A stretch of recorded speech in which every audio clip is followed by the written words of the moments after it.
Welcome. How are you doing today? I'm doing okay. We'll hear a little bit more about how I'm doing later.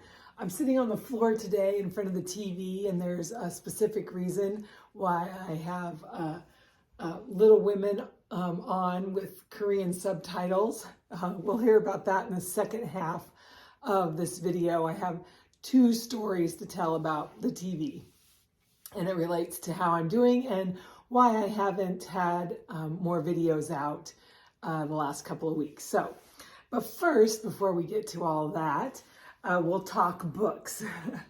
Yeah, I hope you're having a good start of the December or Christmas or Hanukkah, whatever season you consider this to be. I hope your book reading is going well. Mine has started off to a really good start. So I decided to participate in the Cloak and Dagger Christmas read-along, and I'll link the hosts below. And if you're not familiar with what that is, there's 12 different prompts. Not all of them are reading prompts, but so far it's been a lot of fun. So I'm reading some mysteries, and then I'm also reading some Christmas-themed books, and as well as I'm hoping to get to some non-Christmas themed.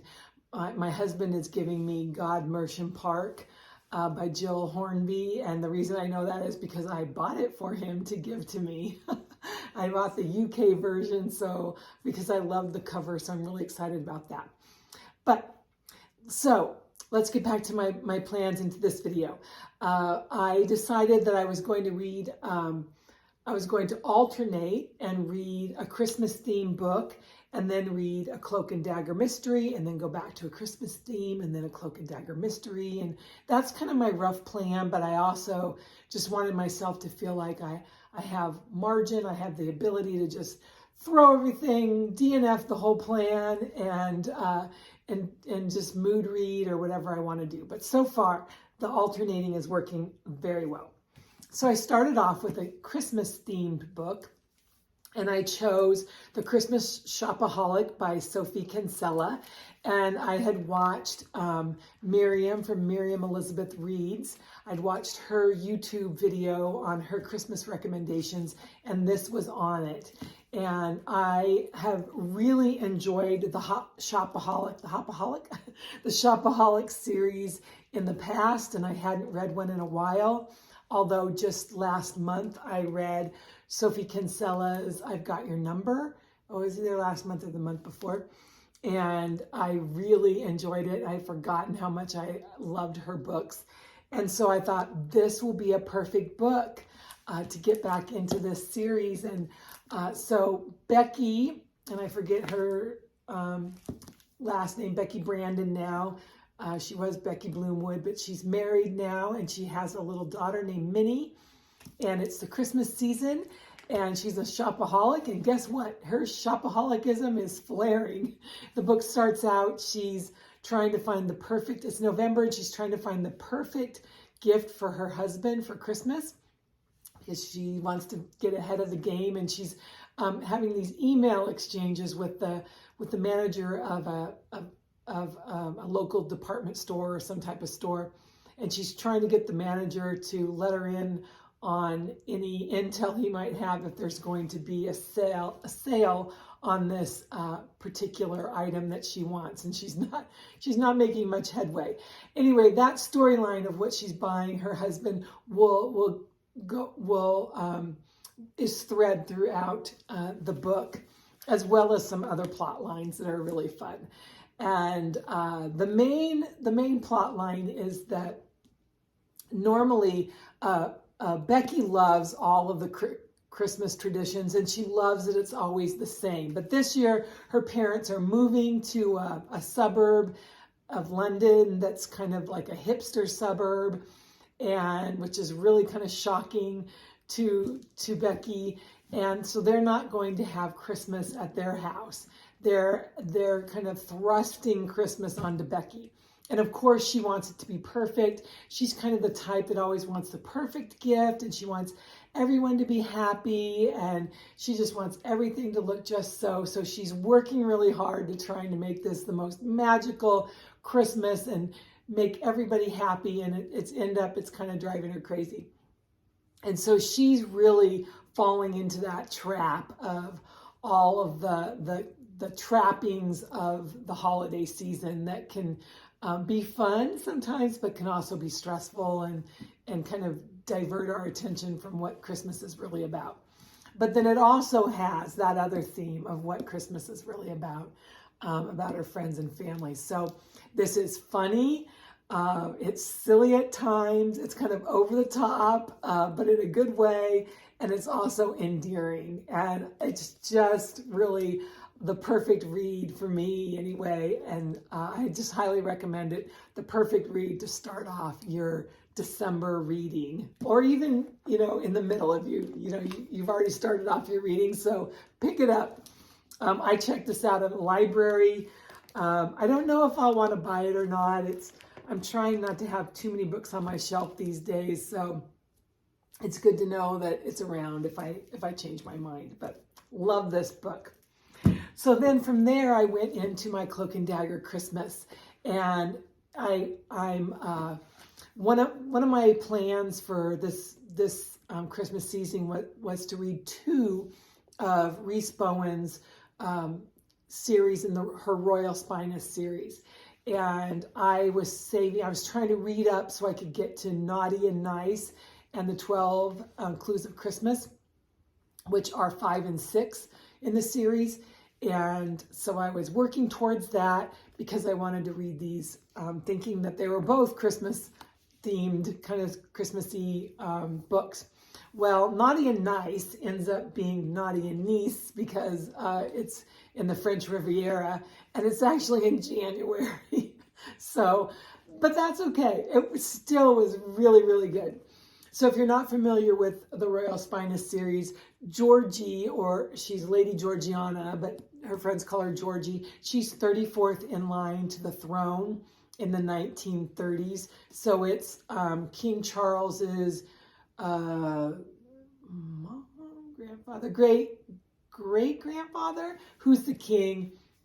And and so her family does not have a whole lot of money. She has no money whatsoever. So she kind of is living on her wits, and her brother kind of helps her out a little bit.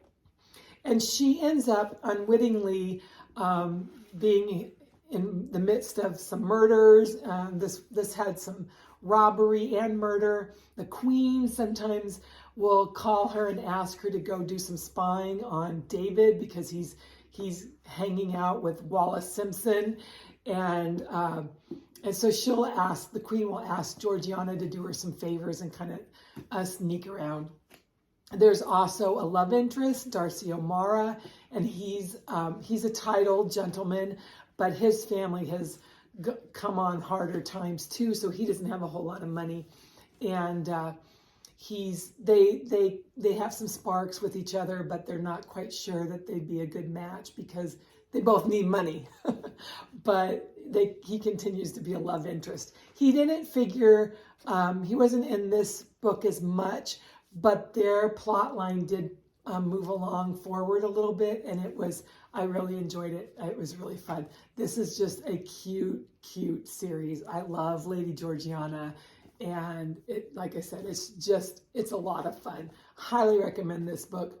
I loved the first book. The next 3 were good, but not fabulous. It's back to being fabulous again. So pick that up if you haven't. And I think I've said this before.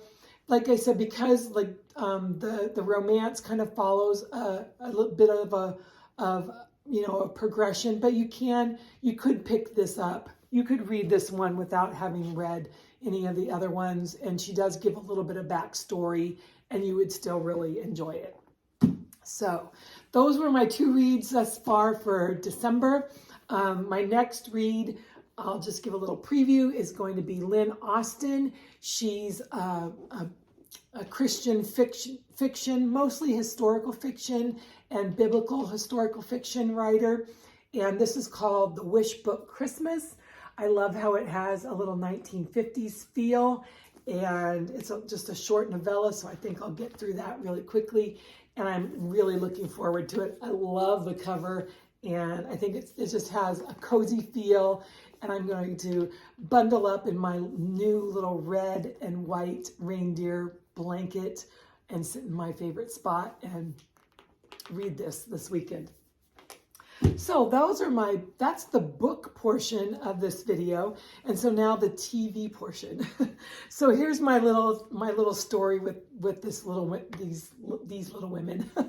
So I love the Little Women story. I love both the film adaptation and the book. I'm planning on I'm hoping to read the book and a graphic novel, but I'm definitely going to read the graphic novel. Maybe I'll read the book next month. I'm not sure. But for the last couple of years, I've really wanted to buy this 1949 version of Little Women. I really wanted to watch it. I believe it's the first version that I'd ever seen that I grew up on when I was about 10. I lived in a small town in Iowa, and we did a lot of things either through the library or through our school or through the Brownie program, which is a division, I think it's a division of Girl Scouts, isn't it? I forget, but we used to go on little trips. We lived in a small town and we'd often do bus trips to other small towns. And one winter I did a bus trip with a bunch of my classmates, I guess, and we went and watched Little Women.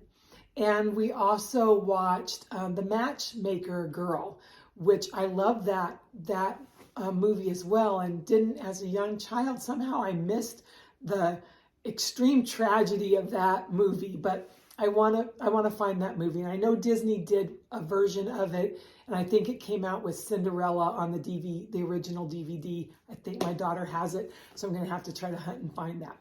So anyway, really wanted to watch this. I finally decided I was going to order it, and along with the Katharine Hepburn black and white version of Little Women. So I went on Amazon.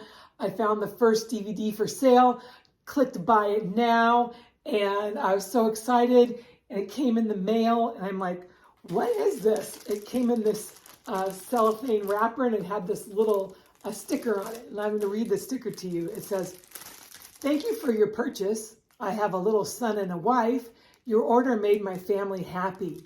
The DVD is imported from Korea, but you can play the DVD. The DVD is legally produced by copyright contract. I hope you and your family to be safe from the threat of COVID-19. I'm like, imported from Korea? And I looked at the cover, and right here there's some little Korean words. And on the back, I'm like, oh my goodness, the description is in Korean. I'm like, what did I buy?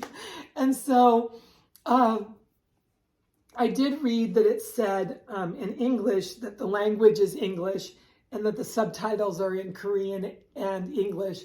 I think I can turn the subtitles off, but when we just first put it in the DVD player, the subtitles are on. And this is a brand new TV. I'll tell you that story in a minute. And I don't know how to use it's got a magic,